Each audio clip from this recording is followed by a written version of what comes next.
வெண்முரசு. வெய்யோன் 45. பகுதி 5, 12வது பகடை 5. வாசிப்பது சந்தீப். கர்ணன் தனக்குப் பின்னால் மூத்தவரே என முனகிய குண்டாசியை திரும்பி நோக்காமல் சலிப்புடன் நடக்க சிவதர் அருகே வந்தபடி உள்ளுணர்வுகளின் காற்றால் அலைக்கழிக்கப்படும் இறகு என்றார். கர்ணன் சினத்துடன் திரும்பி, அதையும் அணிகொண்டுதான் சொல்ல வேண்டுமா என்றான். சிவதர் சிரித்து, எப்படி தவிர்ப்பது? நாமனைவரும் வாழ்வது ஒரு பெருங்காவியத்தின் உள்ளே அல்லவா என்றார். புருவம் சுருக்கி, என்ன காவியம் என்றான் கர்ணன். நம்மனைவரின் வாழ்வையும் எங்கோ இருந்து கிருஷ்ணத்வைபாயன மகாவியாசர் ஒரு முடிவற்ற பெருங்காவியமாக எழுதிக் கொண்டிருக்கிறார் என்கிறார்கள் சூதர்கள். ஆகவே நாம் சொல்லும் ஒவ்வொரு சொல்லும் அவர் முன்னரே எழுதிக் கொண்டிருப்பதுதான் என்றார் சிவதர். உளறல் என்று கர்ணன் கையசைத்தான். சூதர்களுக்கு மாயங்களை அமைப்பதே வேலை. அவர்களின் வீண் சொற்கள் நம் சித்தங்களிலும் சிக்கிக் கொள்கின்றன. இல்லை, நான் அதை உண்மை என்றே நம்புகிறேன். அவர் நாளை எழுதப் போகிறாரா, நேற்றே எழுதிவிட்டாரா என்பதெல்லாம் முதன்மையான வினாக்கள் அல்ல. ஆனால் இவையனைத்தும் அக்காவியத்தின் நிகழ்வுகள் என்பதில் ஐயமில்லை. அதன் பல்லாயிரம் இயல்தகவுகளின் செடுக்குகளில் உள்ளன நம் வாழ்க்கையின் வினாக்களும் விடைகளும். காவியங்களில் வாழ்வதினும் கற்பனை சதிரியர்களுக்கு மட்டும்தான் என நினைத்தேன் என்றான் கர்ணன். இல்லை அரசே, காவியம் கற்ற அனைவருக்குமே அந்த உளமயக்கு உள்ளது. காவியங்களில் நான் இருக்கப் போவதில்லை. இதோ ஒற்றைமுகத்தின் 1000 வடிவமென எழுந்துள்ள இவர்களிலும் எவர் எஞ்சுவார்கள் என அறியேன். நீங்கள் இருப்பீர்கள். உங்கள் தோழர்களும் எதிரிகளும் இருப்பார்கள். ஏனென்றால் காவிய ஆசிரியன் வாழ்க்கையை பெரும்போர்க்களமென்று எண்ணுகிறான்.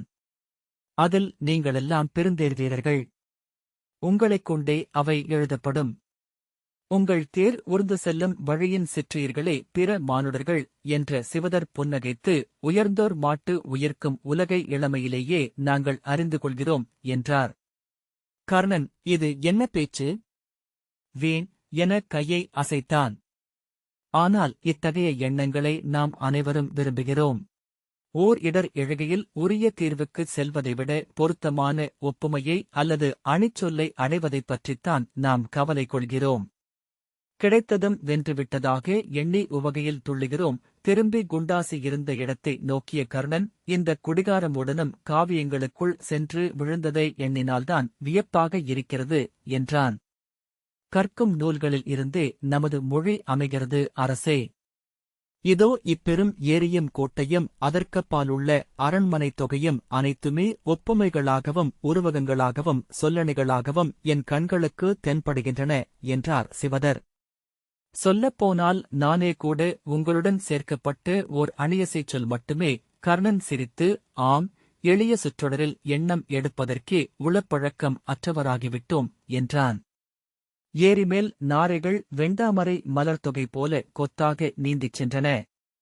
அவற்றின் கால்கள் நீருக்குள் துழாவுவதை பார்க்க முடியவில்லை. ஆகவே அவை ஒழுக்கில் இழுத்துச் செல்லப்படுவதில் தோன்றின. சிவதர் சிரித்து, அவையும் அணிகளாக பொருள் கொள்கின்றன என் நெஞ்சில் என்றார். சொல்லுங்கள் என்றான் கர்ணன் புன்னகையுடன். நாம் வேறென்ன பேசிக்கொள்ள முடியும்? பராசரரின் புராண மாளிகையில் வரும் உவமை. உள்ளம் என்பது அன்னத்தின் கால். அது இயங்குவதை அன்னம் அறியாது. கர்ணன் நகைத்து, ஆம் என்றான். சிவதர், இப்போது சிந்து நாட்டரசர் செய்ய வேண்டியதென்ன என்று அவரிடம் சொல்ல வேண்டியதில்லை என்றார். அவர் எந்நேரமும் துரியோதனருடன் இருக்க வேண்டும் என்று மட்டும் சொன்னால் போதும். கர்ணன், எந்நேரமும் என்றால் என்றான்.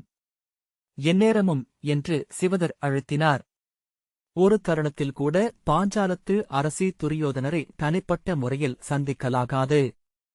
அவர்களிடையே ஒரு சொல்லாடல் கூட நிகழலாகாது. கர்ணன் ஏதோ சொல்ல வந்தபின் தலையசைத்தான்.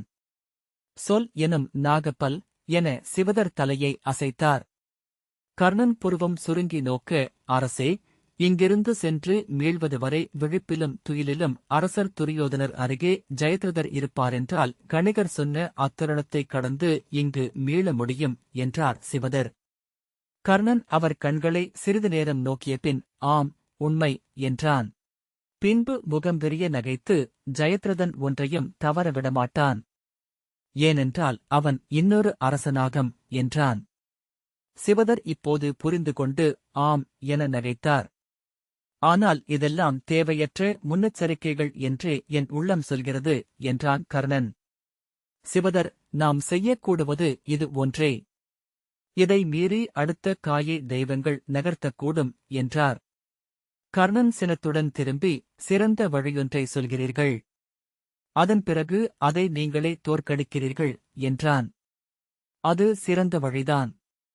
ஆனால் தெய்வங்களை தடுக்கும் வழி அல்ல, அதைத்தான் சொன்னேன் என்றார் சிவதர். இனி தாங்கள் எதுவும் சொல்ல வேண்டியதில்லை என்று சொல்லிவிட்டு கர்ணன் மறுபக்கமாக திரும்பிக் கொண்டான். மறுகரையில் நாட்டப்பட்டிருந்த மூங்கில் மேல் சிந்து நாட்டின் கரடிக்கொடி பறந்து கொண்டிருப்பதை பார்த்தான். அவனை நோக்கி ஓடிவந்த சிந்து நாட்டு காவலர் தலைவன் தலைவணங்கி, அரசர் நீர் விளையாடுகிறார் அங்க நாட்டரசே என்றான். கர்ணன், சிந்து நாட்டரசரை ஓர் அலுவலுக்காக பார்க்க வந்தேன் என்றான். அவன் தயங்கி, எவரையும் அருகணையவிட வேண்டாம் என எனக்கு ஆணை என்றான். நான் அழைத்ததாக சொல் என்றான் கர்ணன். சிவதர், வேண்டாம், நாங்களே சொல்லிக் கொள்கிறோம் என முன்னால் சென்றார். நான் வந்திருக்கலாகாதென உணர்கிறேன் சிவதரே என்றான் கர்ணன். எளிய செய்தி. அதைச் சொல்ல நானே ஏரிக்கரை வரை வரவேண்டுமா? சிவதர், இல்லை, இக்களியாட்டத்தை தாங்கள் காண்கிறீர்கள் என பீமசேனர் உணர வேண்டும். அங்கு சென்று காத்திருப்போம். நாம் காத்திருப்பது அக்களியாட்டத்தை முடித்து வைக்கும் என்றார்.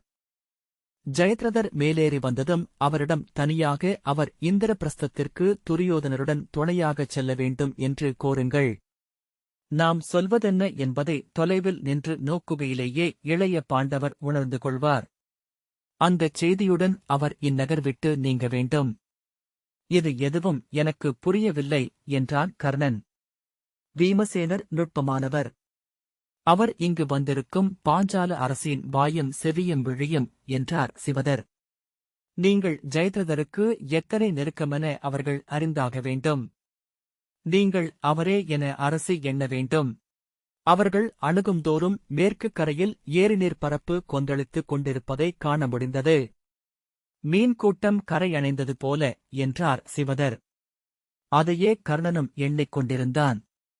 பல்லாயிரம் மீன்கள் கரையணைந்து துள்ளி விழுந்து வால் சுழற்றி அரைந்து சிறகுகளை வீசி எழுவது போல அப்பகுதியே கொப்பளித்து அலை பாய்ந்தது. அங்கு மட்டும் சுழல் காற்றுகள் ஏரி மேல் படர்ந்தது போல, அல்லது மேலிருந்து பெரும் பாறைகள் அங்கே உதிர்வது போல. அங்கே எழுந்த கூச்சல்களும் சிரிப்பொலிகளும் எதிர்ப்பக்கமிருந்த கரிய பெருங்கோட்டையில் மோதி திரும்ப வந்தன. காற்றில் சிதறி காதருகே சில சிதறுகள் ஒலித்துப் பறந்தன. கரையிலிருந்து கூட்டங்கூட்டமாக இளைய கௌரவர்கள் நீரில் பாய்ந்தனர். நீர் வெடித்து பளிங்குச் சில்லுகளாக பரவி உருவான நீலவாய் அவர்களை அள்ளி விழுங்கியது. நீர்ப்பரப்பை பிளந்து பிறந்து வந்து தலை சிலுப்பி வாயில் அள்ளிய ஒளியை உமிழ்ந்து கூச்சலிட்டனர். நீரின் அலை விளிம்பிலிருந்து ஆமைக் கூட்டங்கள் போல கரை நோக்கி தவழ்ந்தேறி எழுந்து கரைமேல் ஓடினர். நீரில் பீமன் நீந்திக் கொண்டிருப்பதை தொலைவிலிருந்தே அவன் கண்டான். அவனைச் சூழ்ந்து சென்ற இளைய கௌரவர்கள் அவன் தோள்மேல் ஏறியும் கடந்து தாவிக் குதித்தும் அவன் முதுகின்மேல் மிதித்து எம்பி விழுந்தும் கூச்சலிட்டு நகைத்துக் கொண்டிருந்தனர். கர்ணன், அவனே இவர்களுக்கு சரியான விளையாட்டுத் தோழன் என்றான். ஆம், நானும் அதைத்தான் நினைத்தேன். பிறிதவரும் சலிக்காமல் இம்மைந்தருடன் இத்தனை நேரம் ஆட முடியாது. அவர் இவர்களில் ஒருவர். அவர்கள் கரையை அடைந்ததும் ஜெயத்ரதனின் அணுக்கர் சுப்ரர் அருகே வந்து தலைவணங்கினார். நாங்கள் சிந்து நாட்டு அரசரிடம் சில சொற்கள் பேச விரும்புகிறோம். அரண்மனைக்குச் சென்றோம். அவர் இங்கிருப்பதாக சொன்னார் அமைச்சர். இன்றியமையாத மந்தனம் என்பதனால் இங்கே வந்துவிட்டோம் என்றார் சிவதர். அவர் அதோ நீர் கொண்டாடிக் கொண்டிருக்கிறார் என்றார் சுப்ரர். அப்போதுதான் ஜெயத்ரதனும் கௌரவர்களுடன் இணைந்து பீமனுடன் களியாடிக் கொண்டிருப்பதை கர்ணன் கண்டான். அவர்களுடன் கலந்துவிட்டார் என்றார் சிவதர். ஆம், அவர் விழைந்ததும் அதுவே என்றான் கர்ணன். சுப்ரர் புன்னகை செய்தார். கர்ணனைக் கண்ட சுஜாதன் நீரிலிருந்து கொப்பளித்தெழுந்து கைகளை நீட்டி, மூத்தவரே என்று கூவியபடி மீண்டும் நீரில் விழுந்து மறைந்தான். பெரிய தந்தையே என அவனைப் போலவே எம்பியபடி லக்ஷ்மணன் கூவினான். பிரிந்தையே, பிரிந்தையே என்று நூற்றுக்கணக்கான சிறுதொண்டைகள் கூச்சலிட்டன. கரைகளில் நின்றிருந்த அத்தனை இளையகொருவரும் கர்ணனை நோக்கி கைவிரித்து கூச்சலிட்டபடி ஓடிவந்தனர். பிரிந்தையே, நான் நீரில் குதித்தேன். நான் யானை போல நீரில் குதித்தேன். பிரிந்தையே, எவரும் ஆடை அணிந்திருக்கவில்லை. முன்னால் வந்து மூவர் கர்ணனை முட்டித்தள்ள கர்ணன் அவர்களை அவ்விசையாலேயே பற்றி சுழன்று நின்று சிரித்தபடி சிவதரிடம் மீன்கள் போலவே முட்டுகிறார்கள் சிவதரே என்றான். மேலும் மேலும் அவர்கள் வந்து அவனை முட்ட அவர்களைச் சுழற்றி திருப்பி நீரை நோக்கி விசிறினான். தவளைகள் போல காற்றில் கைவிரித்து பறந்து சென்று அவர்கள் நீரில் உதிர்ந்தனர். பிற இளையவர் என்னையும் என்னையும் பிரிந்தையே என்னையும் என்று கூச்சலிட்டபடி அவன் மேல் பற்றி தொற்றி ஏறிக்கொண்டனர். அவன் ஒவ்வொருவரையாக தூக்கிச் சுழற்றி நீரில் வீசினான். அதையே ஓர் ஆடலாக எடுத்துக்கொண்டு மேலும் மேலும் என இளையகரவர்கள் வந்து கொண்டிருந்தனர். நீரில் நீந்திக் கொண்டிருந்த பீமபலன் மல்லாந்து, மூத்தவரே, வாருங்கள், நீரில் பாயுங்கள் என்றான். இல்லை, நீராட வரவில்லை என்றான் கர்ணன். நீராட வராவிட்டாலும் நீராடலாமே என்றான் நிஷங்கி. அருகே புரண்டு எழுந்த வாலகி, நான் மறுகரை வரை சென்று வந்துவிட்டேன் மூத்தவரே என்றான். துரியோதனையும் துச்சாதனையும் தவிர கௌரவர்கள் அத்தனை பேரும் அங்கு நீராடிக் கொண்டிருப்பதை கர்ணன் கண்டான். அத்தனை பேரும் ஏதோ ஒரு வகையில் பீமனை மையம் கொண்டே நீர் விளையாடினர். பீமன் அவர்களை நீரில் பற்றி அழுத்தி மேலேறித் தாவினான். அவர்கள் பீமன் மேல் மிதித்தேறி கைவிரித்து துள்ளி ஆற்றில் சுழன்று விழுந்தனர். பீமன் அவர்களை கூட்டமாக இழுத்தபடி கரை வந்து அப்படியே ஒரு மானுடச் செண்டு போல் மேலேறினான். ஆஹா! அவருக்கு நூறுதலை! அவர் இலங்கையரசர் ராவணப்பிரபு என்று கை நீட்டி ஊர்ணநாபன் சிரித்தான். பீமன் சுழன்று அவர்களை நாலா பக்கமும் உதிர்த்தபின் ஓடிச் சென்று கைதூக்கி துள்ளி நீரில் விழ அவர்கள் அவனுக்கு மேல் குதித்து ஒவ்வொருவராக விழுந்தனர். ஏரி கொப்பளித்து கரையில் அலைகள் வந்து மோதி மணலை அடர்த்தி நீரில் விழச் செய்தன. கொன்றுவிட்டோம், மூத்தவரை கொன்றுவிட்டோம் என கைவீசி சிரித்தபடி நாகதத்தன் கூச்சலிட்டான். கொன்றுவிட்டோம், கொன்றுவிட்டோம் என்று உக்ரசேனனும் சத்யசந்தனும் கூவினர். பிரிந்தைக் கொன்றோம், பிரிந்தைக் கொன்றோம் என இளையகரவர் கிளிக்கூட்டம் போல கூவினர். அப்பால் சென்று எழுந்து பீமன் தலை தூக்கி சிரிக்க, வந்துவிட்டார், பாதாளத்திலிருந்து வந்துவிட்டார் என்று கூச்சலிட்டபடி அவனை துரத்திச் சென்றனர் உக்ரசேனனும் சத்யசந்தனும். பிரிந்தை பாதாளம், பிரிந்தை வந்துவிட்டார் என்று கூவினர் இளையவர்கள். பீமனை மகோதரனும் அப்பிரமாதியும் ஒரு பக்கம் செருக்க அவன் மூழ்கி மறைந்தான். பிரிந்தை பாதாளம் என்று இளையோர் கூவினர். பிரிந்தை மீண்டும் கொன்றுவிட்டோம் என்றான் ஒருவன். பிரிந்தையே, பாதாளத்திலிருந்து வாருங்கள் என்று ஒருவன் எம்பிக் குதித்தான். கர்ணனிடம் ஓடிவந்து, பிரிந்தையே, அந்தப் பிரிந்தை அவ்வளவு தூரம் செல்கிறார் என்று ஒரு சிறுவன் சொன்னான்.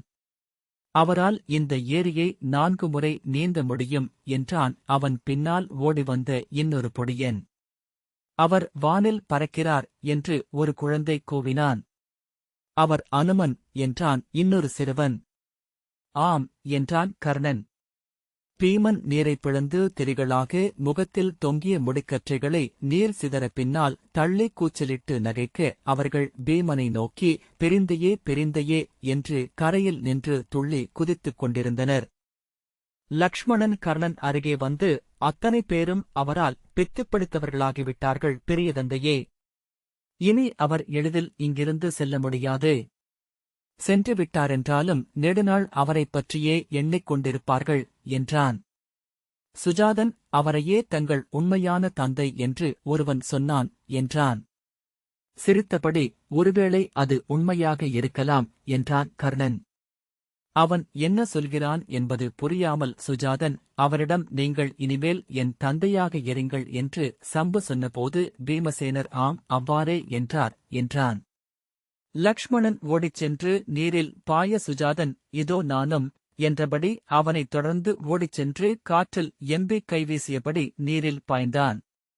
மேலும் சில குழந்தைகள் கர்ணனை நோக்கி வந்து பிரிந்தையே நீராட வாருங்கள், நீராட வாருங்கள் என்று கைப்பற்றி குதித்தன. அவன் அவர்களை அள்ளி நீரில் வீசிவிட்டு இப்போதல்ல என்றான். உடனே மேலும் விசிறப்பட ஆவல் கொண்ட இளைய கௌரவர் பிரிந்தையே நான் தவளை, பிரிந்தையே நான் தவளை எனக் கூவியபடி ஓடிவந்தனர். அப்பால் ஏரியில் அவர்கள் நின்றிருக்கும் திசையை நோக்கி பீமன் நீந்திவர கௌரவர்களும் இளைய கௌரவர்களும் கூட்டமாக அவனை துரத்தி வந்தனர். நீரில் ஒரு சுழி எழுந்து அணுகுவது போலிருந்தது. பீமனின் பெரிய கைகள் நீரை உந்த தலை எழுந்து அமைந்தது. தலையும் இரு கால்களும் மட்டுமே கொண்ட விந்தையான விலங்கொன்று நீர்மேல் நடந்து வருவது போல் தோன்றியது. அவனைத் தொடர்ந்து வந்த துஷ்பராஜயன் விடாதீர்கள், சூழ்ந்து கொள்ளுங்கள் என்று கூவினான். விகடிநந்தன் அவர் கரையேறமாட்டார், எதிர்ப்பக்கமாக செல்லுங்கள் என்று கூச்சலிட்டான். ஆனால் பீமன் கரையை நோக்கியே வந்தான். கற்களை அடுக்கிக் கட்டப்பட்ட கரைச்சரிவை அடைந்ததும் கரையில் நின்ற இளைய கௌரவர்கள் பிடிக்கிறோம், பிரிந்தையை பிடிக்கிறோம் என்று கூவியபடி அவனை நோக்கி ஓடினார்கள். கர்ணனிடம் கன்மதன் பிரிந்தையே என் ஆடையைக் காணவில்லை என்றான். நீ ஆடையில்லாமல்தானே இருந்தாய் என்றான் கர்ணன். நான் ஆடையை அங்கே நீரில் விட்டேன் என்றான் கன்மதன். பிரிந்தை என்னை இங்கே தொட்டு பாம்புக்குஞ்சே என்கிறார். கர்ணன் தன் மேலாடையை அவனுக்கு அளிக்க அவன் அதை தன் இடையில் சுற்றியபடி ஆடை இருக்கிறதே, பாம்புக்குஞ்சு இல்லையே என்று கூவியபடி பீமனை நோக்கி ஓடினான். பீமன் கரைமேல் ஏறி அவர்கள் ஒவ்வொருவரையாக தூக்கி நீரில் வீசிவிட்டு மேலே வந்தான். கன்மதனின் ஆடையைப் பற்றி இழுக்க அவன் பாம்புக்குஞ்சு இல்லை, பாம்புக்குஞ்சு இல்லை என்று அலறினான். அவனை அப்படியே தூக்கி நீரில் வீசிவிட்டு அவன் கர்ணனை நோக்கி வந்தான். அவன் இடையில் அணிந்திருந்த புலித்தோலாடையிலிருந்து சொட்டிய நீர் வெண்கலத்தாலானவை போல இறுகியிருந்த கெண்டைக்கால்களின் மீதும் முழங்கால் குச்சி மேலும் கணுக்கால்களின் மேலும் வழிந்தது. நீர் வழிந்த தோள்கள் வாழைத்தண்டு போல் மெருகுடன் ஒளிவிட்டன. தலையே சிலுப்பி கூந்தலிலிருந்து நீர்த்துளிகளை உதிர்த்தபடி இறகைகளாலும் நீவி பின்னால் விட்டான். கைகளிலும் தோளிலும் இருந்த நீர்த்துளிகளை தட்டிவிட்டபடி கர்ணனை நோக்கி வந்தான். கர்ணன் அவனைப் பார்த்ததும் அவன் ஏதோ சொல்லவிருக்கிறான் என்று உணர்ந்தவனாக மீசையை நீவியபடி நின்றான். அருகே வந்த பீமன் தங்களை இன்று அரண்மனைக்கு வந்து சந்திப்பதாக இருந்தேன் அங்கரே, ஒரு செய்தி உள்ளது என்றான். மீசையை நீவியபடி வருக என்றான் கர்ணன். இல்லை, அது அரசமுறை தூது அல்ல என்பதனால் அரண்மனைக்கு வருவதும் முறையல்ல, என்ன செய்வதென்றே தெரியவில்லை. இப்போது தான்